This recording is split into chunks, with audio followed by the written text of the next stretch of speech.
تو ان کی پاور اور طاقت کے لیے کہا گیا کہ اے مالک کافر قوم کے مقابلے میں ہماری نصرت فرما.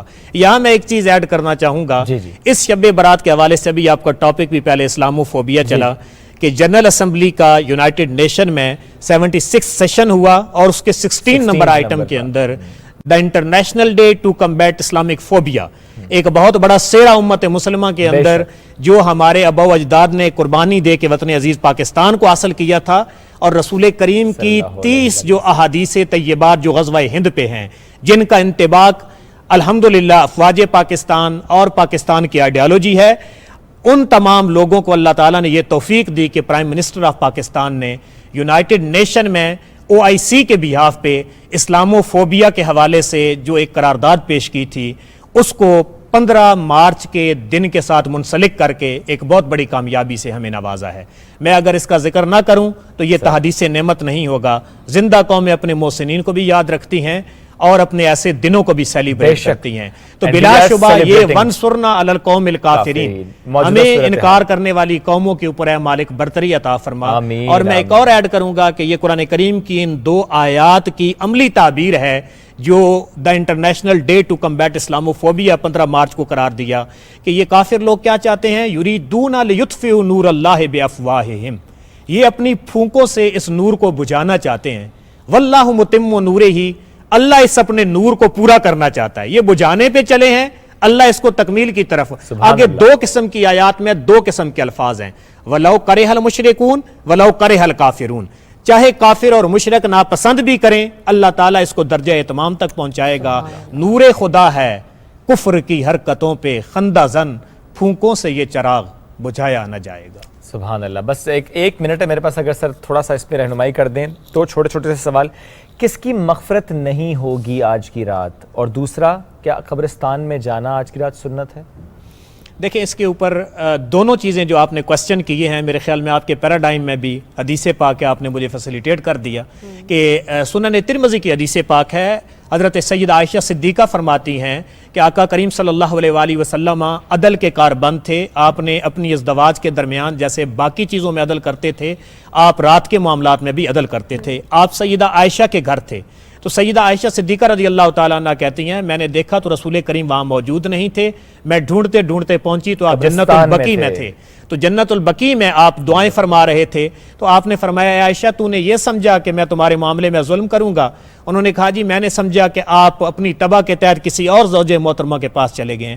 آپ نے پھر وہاں پہ ارشاد فرمایا کہ یہ وہ رات ہے کہ جس میں بنی کلب کی بکریوں کے بالوں کے برابر اللہ تعالیٰ گناہوں کو معاف فرماتا ہے, اور وہ عرب میں سب سے زیادہ بکریاں رکھنے والا قبیلہ تھا. 2 بڑے پہاڑوں کے درمیان ساری جگہ کو ان کا ریوڑ گھیر لیتا تھا.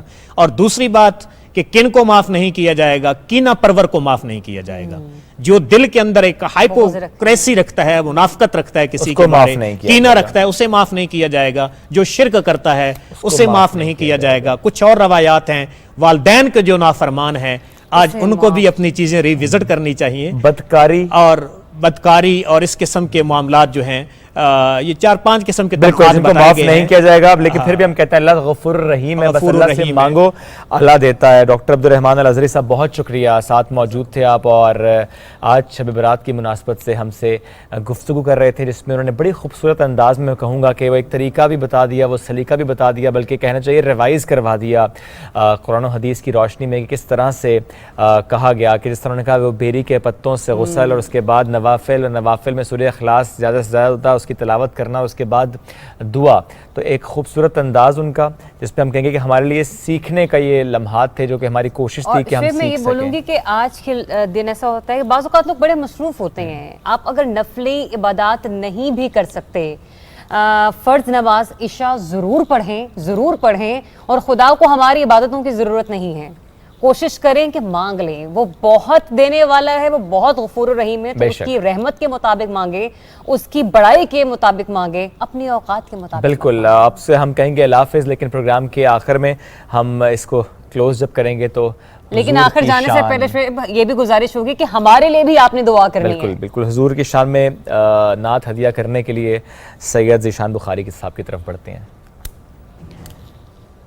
کچھ نہیں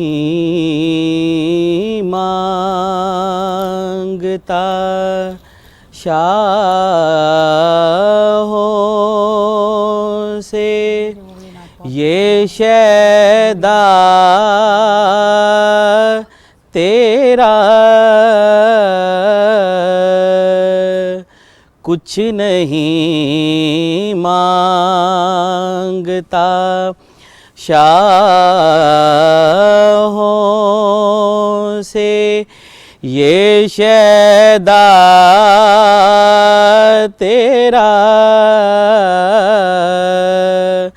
اس کی دولت ہے فقط نقش کف پا تیرا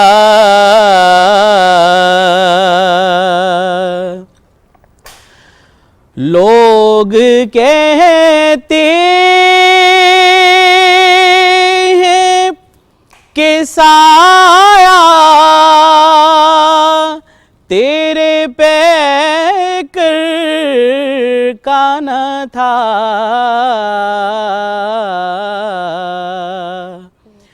لوگ کہتے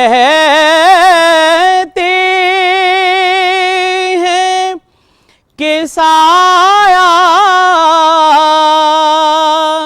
تیرے پیکر کا نہ تھا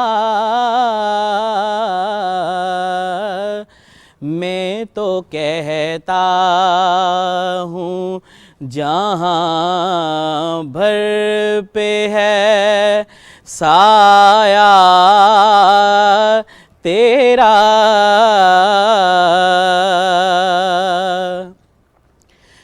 ایک بار اور بھی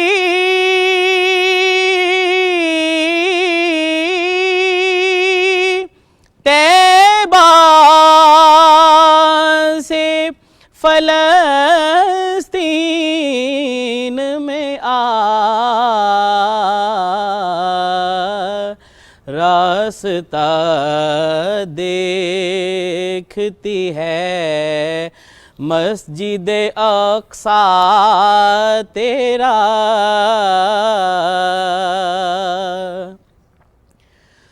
پورے قد سے جو کھڑا